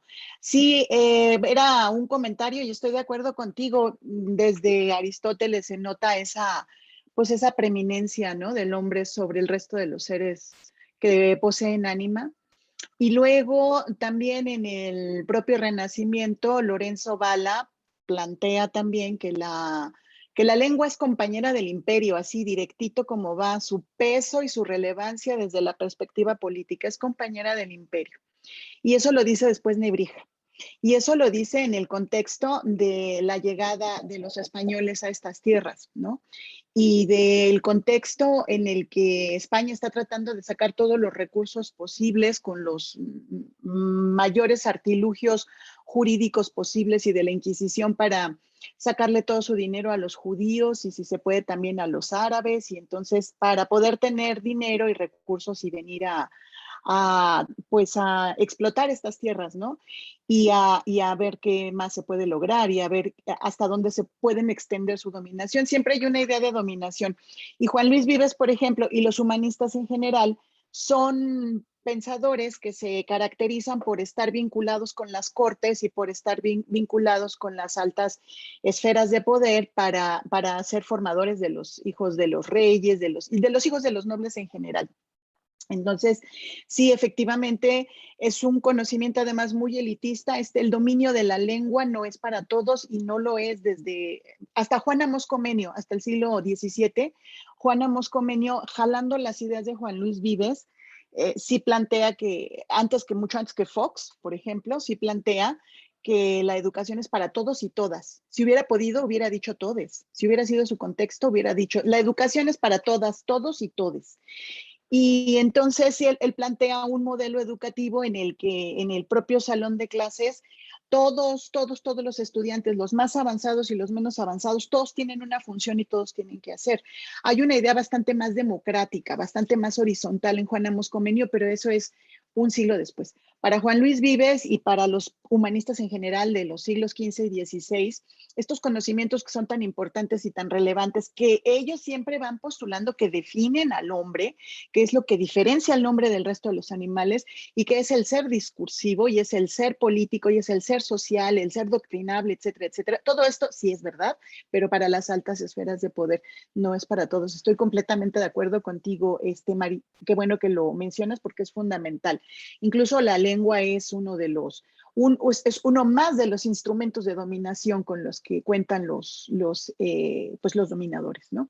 Desde la perspectiva de los humanistas y por eso era gente pagada por los reyes y era gente pagada por las aristocracias. Pero puedo decir algo, es que justo sí. Lo que yo veo de enorme diferencia, ¿no? Es que cuando ves a Aristóteles dice que exacto, somos hombres de lengua, ¿no? Bueno, no dice de lengua, sino que tenemos, de logos. que sería una tontería no ocupar, ¿no? Esta capacidad de lenguaje que tenemos, porque eso nos permite defendernos. Y esto me parece una idea muy interesante, muy diferente de la predicativa de Luis Vives y de muchos, claro. Que ahí en cambio no es que te sirva para, o sea, no te sirve para defenderte a ti, sino están en esta postura de es predicable, ¿no? Porque el resto, pues esto, que somos feras, ¿no?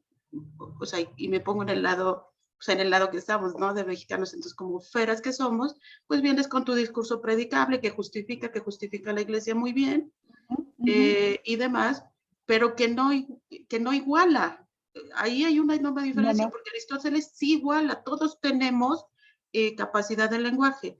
En esta visión cambia la cosa, porque ahí no todos tenemos, aunque la tengamos, no estamos en la misma jerarquía lingüística, Claro, ¿no? Hay claro. un discurso preeminente sobre otro. En ese punto, o sea, ahí es donde yo digo, ay, estos tan listos y buenas gentes, ¿no? Estos rejijos, estos rejijos, diría yo. Bueno, sí, y aparte, pues la primera diferencia está dada entre la supremacía o superioridad que tiene el hombre sobre la mujer, empezando por allí, ¿no? Y después la supremacía que tienen los círculos de imperio, los círculos de mando sobre los gobernados, ¿no? Sobre los dominados. Es un discurso o sea, el humanismo proporciona tópicos y herramientas para el discurso de dominación. Tienes toda la razón. Y es, no gracias. ¿No? Que no es tabanante, porque Aristóteles sí dice, no tendría que aprenderse retórica si los que hacen leyes y si las poleis, ¿no? Hicieran correctamente leyes. Pero como no hacen bien el trabajo y el juez tiene que decidir rápido, pues hay que aprender a defenderse, ¿no?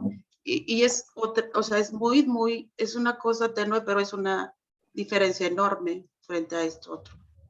Sí, de hecho los tópicos, esta temática tan interesante de los tópicos, que son la materia prima del discurso también, se ve muy claramente desde cómo analiza Aristóteles los tópicos y cómo se analizan posteriormente. Los tópicos son entidades de contenido que sirven para formular discurso, y esas entidades de contenido pues son contextuales, forzosamente son contextuales, y en el contexto de Aristóteles y para los objetivos de descripción científica de Aristóteles son completamente distintos a los que puede tener Juan Luis Vives, a los que tiene Nebrija, a los que tienen posteriormente Cervantes de Salazar, ya acá en la Ciudad de México. En fin, ¿no? Es toda una situación interesantísima el estudio de los tópicos en cada época.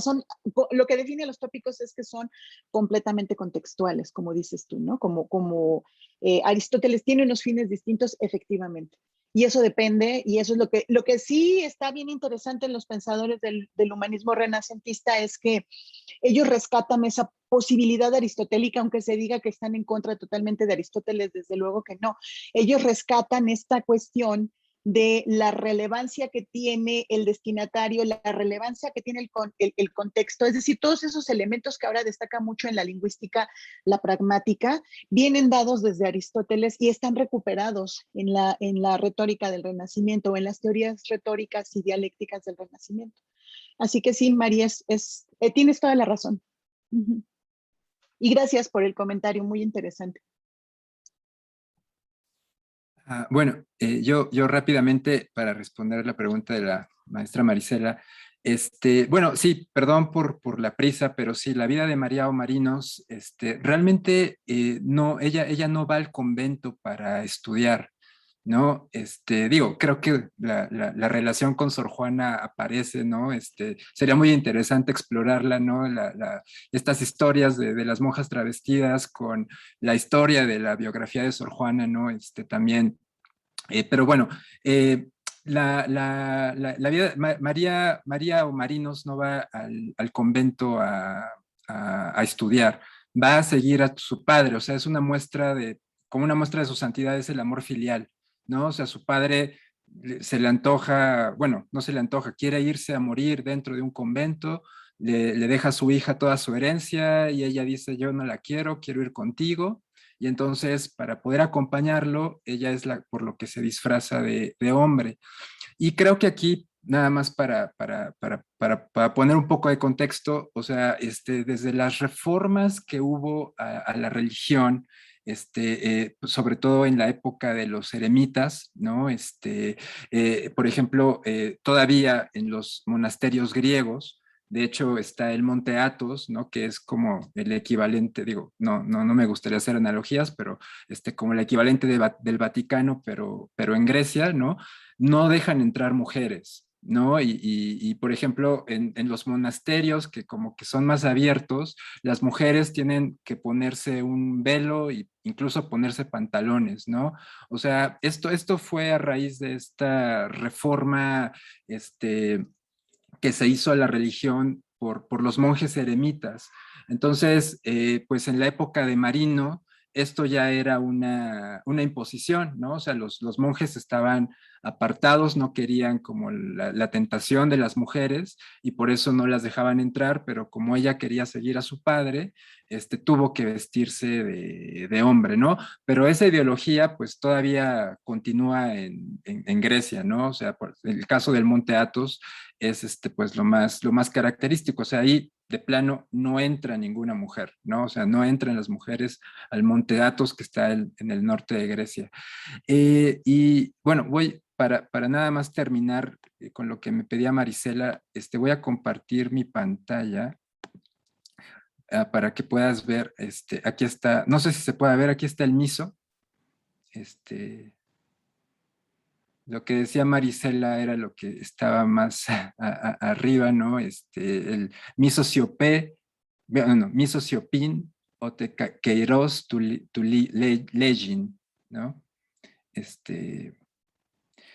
Y por ahí tiene otra que dice, odio cuando encuentro cosas que no estoy buscando, ¿no? Es también muy, por eso sí, la modernidad, esta poeta se llama Casia, o Casian.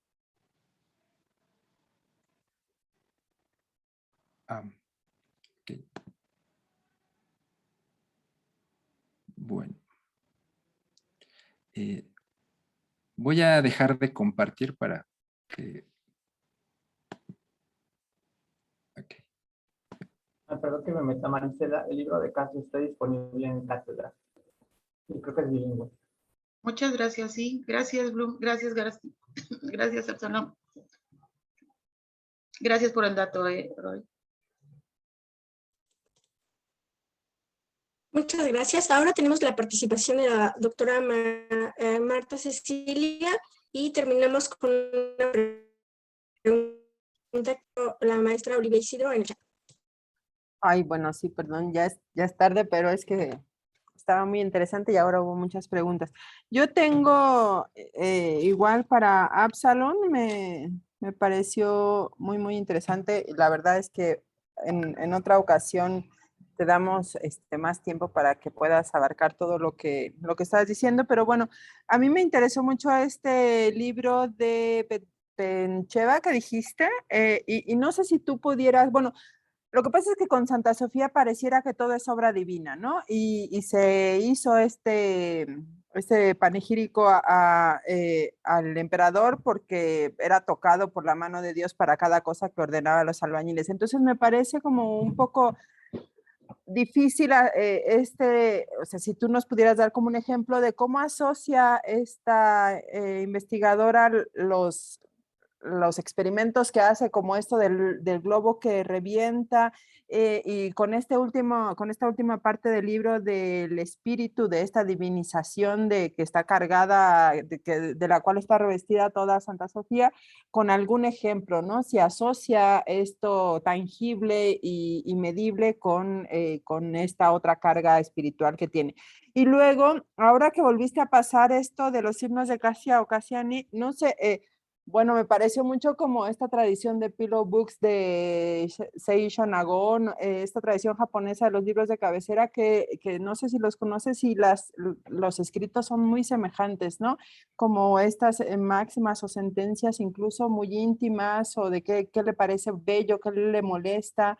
No sé si, y bueno, son del siglo X, no sé si no sé, si pudiéramos elaborar alguna asociación, ¿no? Eso. Gracias. Bueno, sí, gracias por la pregunta. Sí, sobre lo primero, digamos que el bagaje que trae Pencheva incluye precisamente lo religioso, incluye incluso algunas teorías neoplatónicas que ella ve como ejemplificadas en la construcción de Santa Sofía, pero digamos que ella separa por un lado la parte material, la parte física, y por otra, bueno, sus teorías acerca del espacio.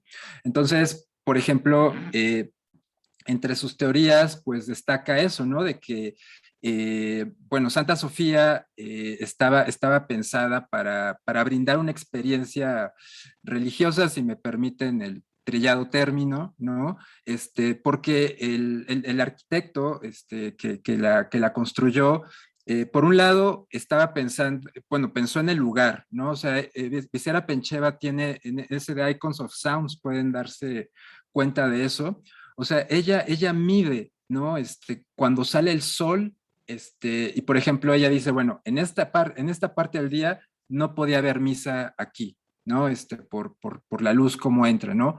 Pero ella se da cuenta de que, digamos, la luz no solamente tiene como estos propósitos,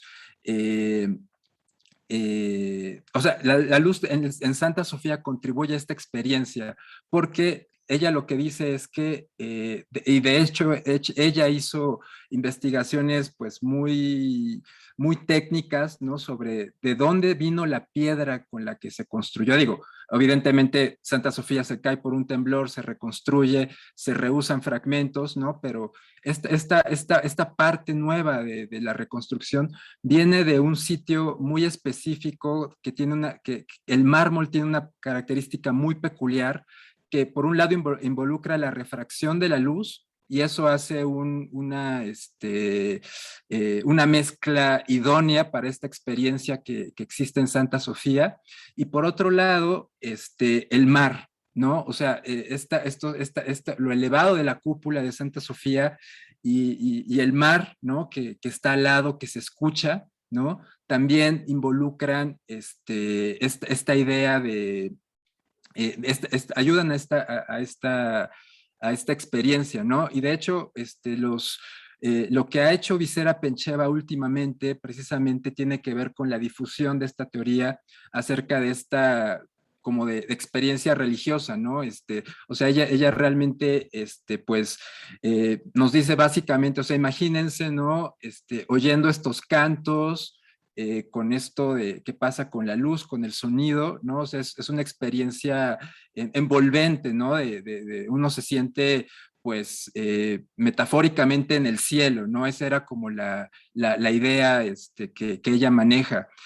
Pero bueno, o sea, ella, nada más para terminar con esto, ella precisamente ahorita, ¿no? El año pasado, ¿no? Que el gobierno de Erdogan, pues ya le quitó el estatus de museo a Santa Sofía, ella, pues empezó a dar muchas conferencias, o sea, ella realmente no criticaba al Islam, evidentemente ella no puede criticar al Islam, pero sí criticaba, por ejemplo, que le pusieran alfombras a Santa Sofía, ¿no? O sea, eso a ella le decía, es que así no, o sea, ya sea el Islam, ya sea el cristianismo, o sea, la experiencia dentro de este espacio, pues va a ser igual.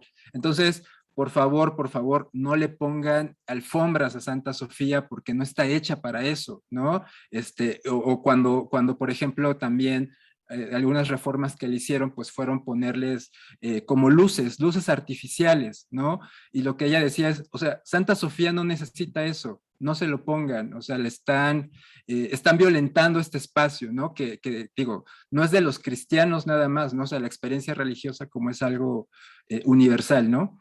Entonces, bueno, y ya para lo último que me preguntaba Cecilia, sí, o sea, digo, no conozco en sí un estudio, pero sí ha habido, sí hay como esta tendencia como en ver algunas obras poéticas bizantinas, a lo mejor no como el libro de cabecera, pero sí como haikus, ¿no? O sea, hay otro autor, además de Casia, en estos epigramas, que se llama Juan Geómetres, donde él también escribe poesía y él, por ejemplo, él era un soldado.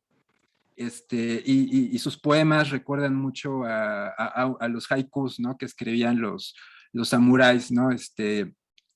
conozco un profesor que trabaja, Juan Geómetres, no ha escrito nada al respecto, pero bueno, platicando con él, era lo que él me decía, ¿no? De que recordaba mucho a un haiku, la poesía de Juan Geómetres. Entonces digo, por ahí hay una línea de investigación, ¿no? Digo, hay otro autor, ¿no? Que también escribe epigramas, ¿no? Bueno, escribe muchas cosas, pero entre ellos epigramas, que es el Teodoro Prodromo. Entonces, también, te digo, sería como cuestión de estudiarlos, pero sí han visto eso que tú viste, Cecilia, en algunos aspectos de la poesía bizantina. Sí, muchas gracias. Muchísimas gracias a ambos. Bueno, la pregunta de la profesora Olivia ya fue contestada en el chat también por la doctora María Leticia. Con esto damos por concluida la sesión de este día. Y les recuerdo que nos vemos más tarde en la conferencia magistral de clausura, que será la última presentación de la segunda emisión Naturaleza y Ser Humano, Grecia, Roma y Tradición Clásica, titulada Materialismo Lucreciano en Maquiavelo, a cargo de la doctora Carolina Ponce. Recuerden conectarse minutos antes de la hora programada, y también les recuerdo que visiten nuestro sitio web y consulten la convocatoria que está vigente para compartir textos de difusión cultural de tema clásico. Agradecemos su asistencia y muchas gracias. Gracias, hasta luego. Gracias a todos.